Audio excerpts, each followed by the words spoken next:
గత 2 రోజుల నుంచి Telugu Desam party official social media X account నుంచి జగన్మోహన్ రెడ్డి గారి మీద సాక్షి పేపర్ మీద వాళ్ళకి నోటుకు వచ్చేట్టు రాస్తూ చూపిస్తున్నారు. అంటే వీటన్నిటిని కూడా ప్రజల మెదల్లోకి రుద్దే ప్రయత్నాలు కూడా చేస్తున్నారు. ఎందుకంటే వీళ్ళకి బాగా అలవాటైన పనే రుద్దే ప్రయత్నాలు, ఫేక్ ప్రోపగండా. చాలా చెప్పుకోవచ్చు తెలుగుదేశం పార్టీ ఫేక్ ప్రోపగండా గురించి చెప్పుకోవాలంటే పెద్ద శాంతడంతా చెప్పుకోవచ్చు. ఇప్పుడు రీసెంట్గా గత 2 రోజుల నుంచి ఏదైతే వక్ఫ్ భూములు ఉన్నాయో దానికి వైఎస్ఆర్ కాంగ్రెస్ పార్టీ పార్లమెంట్లో రాజ్యసభలో కూడా ఆ బిల్లు సవరణకు వైఎస్ఆర్ కాంగ్రెస్ పార్టీ సపోర్ట్ చేయలేదు. బీజేపీ గవర్నమెంట్కి, కేంద్ర ప్రభుత్వానికి సపోర్ట్ చేయలేదు. ఎందుకంటే వక్ఫ్ భూములు ఏవైతే ఉన్నాయో అవి ఎలా కొనసాగుతున్నాయి సేమ్ అలానే ఉండాలని చెప్పేసి వైఎస్ఆర్ కాంగ్రెస్ పార్టీ ఒక స్టాండ్ తీసుకునింది. ఇప్పుడు కాదు, ఎప్పుడో తీసుకుంది, దాన్ని అలానే కంటిన్యూ చేస్తుంది. ఎక్కడ కానీ మధ్యలో మాట మార్చడాలు లేవు.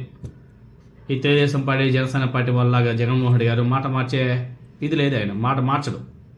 ఆయన ఎప్పుడైతే డెసిషన్ తీసుకున్నాడో దాన్ని ఇంకా స్టిల్ అలానే కంటిన్యూ చేసుకుంటూ నిన్న పార్లమెంట్లో అదేవిధంగా రాజ్యసభలో కూడా ఆ సవరణకి వ్యతిరేకంగా వీళ్ళందరూ కూడా ఓటు వేయడం కూడా జరిగింది. దీన్ని డైవర్ట్ చేయడం కోసం, ఎందుకంటే ఈ సవరణ బిల్లుకి తెలుగుదేశం పార్టీ జనసేన పార్టీ మద్దతు ఇచ్చాయి. ముస్లిం మైనారిటీ వర్గాలకు చంద్రబాబు నాయుడు గారు, పవన్ కళ్యాణ్ గారు వెన్నుపోటు పొడిచారు అని చెప్పేసి ప్రజలంతా కూడా చర్చించుకుంటుంటే దాన్ని డైవర్ట్ చేయడం కోసం ఎలాగైనా సరే ఈ చర్చ ఏదైతే ఉందో దీన్ని డైవర్ట్ చేయాలా, జగన్మోహన్ రెడ్డి గారి మీద ఏదో ఒక విధంగా నింద వేసి అతని మీద ఒక నెగిటివిటీని తీసుకురావాలని చెప్పేసి కొన్ని ఫేక్ ప్రోపగండాలు కూడా సృష్టించేశారు.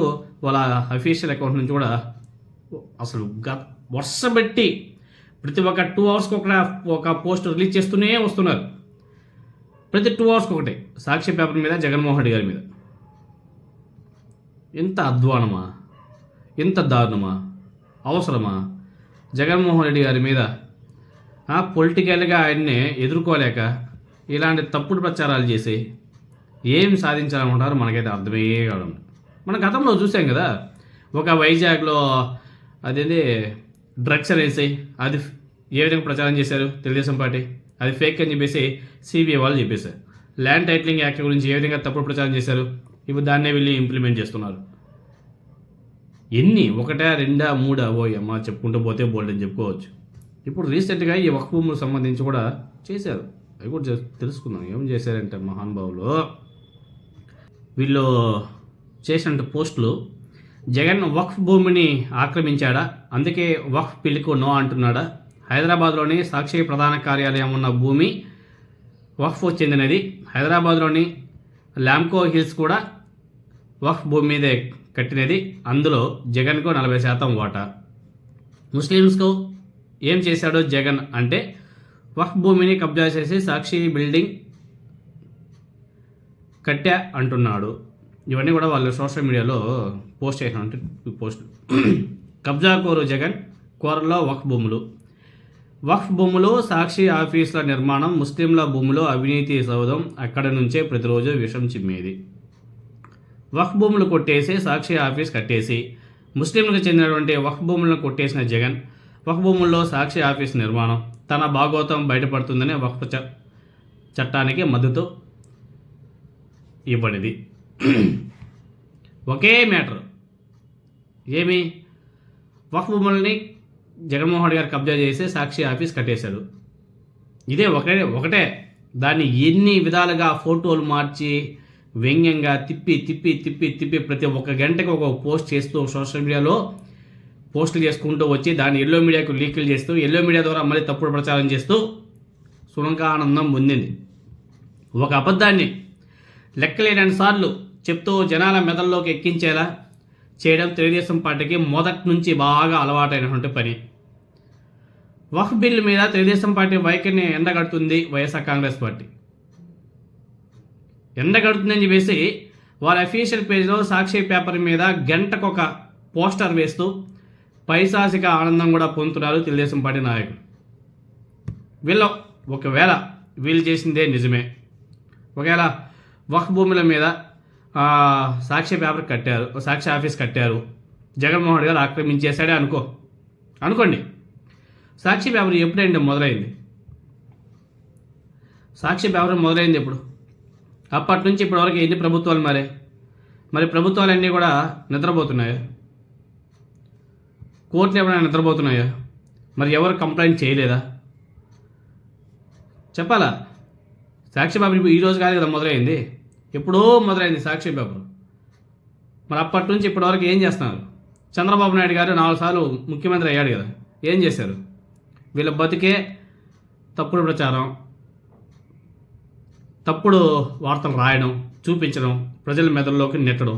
ఒక విధంగా చెప్పాలంటే వీళ్ళే కబ్జా బతుకులు అంటే వీళ్ళదే అనేసి కూడా చెప్పుకోవాలి.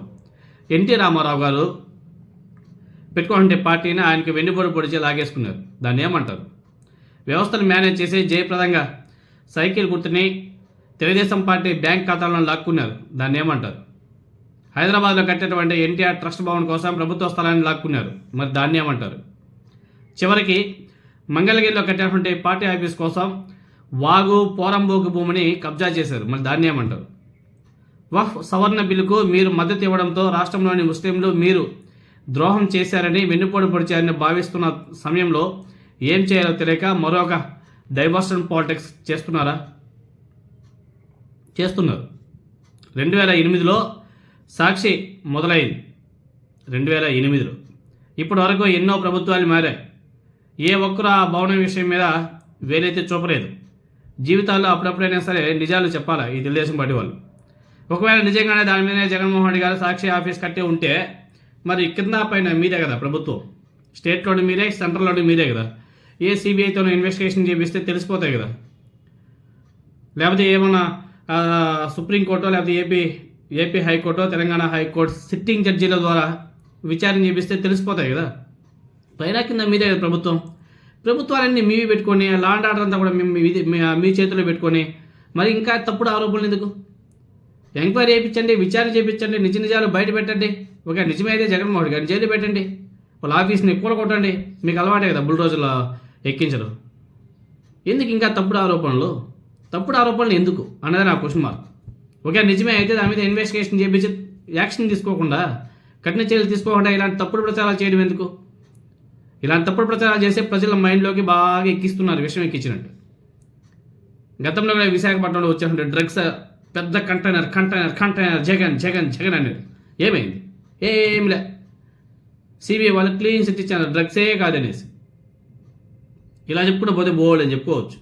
ల్యాండ్ టైటిలింగ్ యాక్ట్ మీద ఏ విధంగా తప్పుడు ప్రచారం చేశారు, రాష్ట్ర అప్పుల మీద ఏ విధంగా తప్పుడు ప్రచారం చేశారు. 10 కోట్లు, 14 లక్షల కోట్లు, 12 లక్షల కోట్లు, 20 లక్షల కోట్లు అప్పు చేశారు జగన్. అప్పులు చేసి పనిచేశాడు అన్నారు. మొన్న నారా చంద్రబాబు నాయుడు గారు అసెంబ్లీ సమావేశంలో 6 లక్షల కోట్లే రాష్ట్ర అప్పు అని చెప్పేసి చెప్పాడు. దాంట్లో గత ప్రభుత్వం చంద్రబాబు నాయుడు గారు చేసిన 3 లక్షలు అయితే జగన్మోహన్ గారు చేసిన 3 లక్షల కోట్లు. మరి తప్పుడు ప్రచారం చేశారు కదా 14 లక్షల కోట్లు అనేసి. ఋషికొండ గుండె అయిపోయింది అని చెప్పేసి మాట్లాడారు కదా. ఏమైంది? ప్రభుత్వ భవనాలు కట్టాడు జగన్మోహన్ గారు ప్యాలెస్లో అన్నారు. నిన్న నారా చంద్రబాబు నాయుడు గారు వాళ్ళ మంత్రివర్గంతో కూర్చొని ఆ ఋషికొండ కట్టడాలను ఏం చేయాలి, ఎవరికి అప్పగించాలని చెప్పేసి కమిటీ వేశారు. మరి జగన్మోహన్ గారు ప్యాలెస్ అయినప్పుడు వీళ్ళేంటి మళ్ళీ కమిటీలు వేయడం? ఆయన పర్సనల్ బిల్డింగ్ అయినప్పుడు మళ్ళీ ప్రభుత్వ అధికారులు కూర్చొని ఎందుకు మాట్లాడుకోవడం? ఎంత తప్పుడు ప్రచారం, ఎన్ని అబ్బా. మళ్ళీ ఇలాంటి పనికి మాలిన పోస్టులు మళ్ళీ విచ్చలవిడిగా మీరు పోస్టులు వేస్తారు చూడండి. విచ్చలవిడిగా అసలు సాక్షి పేపర్ సంబంధించి ఒక భూముల మీద కట్టేశారు అని చెప్పేసి మళ్ళీ రుద్దుతున్నారు. సిగ్గులేని జనములు ఏమంటాం ఇంకా? ఇలాంటి తప్పుడు ప్రచారాలు అవసరమా? నిజాలు నిగ్గు తేల్చకుండా ఇలాంటి తప్పుడు ప్రచారాలు సోషల్ మీడియా, ఎల్లో మీడియా మందే, మొత్తం ఎల్లో మీడియా అంతా కూడా మందే అని చెప్పేసి విష ప్రచారం చేసే ప్రజల్లోకి ఎక్కిస్తున్నారు. ఇదే ప్రజలంతా కూడా తెలుసుకోవాల్సింది ఏమంటే ప్రజల మైండ్లోకి ఎక్కిస్తున్నారు బాగా. ప్రజలంతా కూడా ఆలోచన చేయాలా ఇలాంటి తప్పుడు ప్రచారాలు కావాల్సిందే. విచారణ చేసి నిగ్గు తేల్చాల్సిన అవసరం ఉంది. తప్పుడు ప్రచారాలు చేస్తే ప్రజలు చూస్తూ ఊరుకోరు.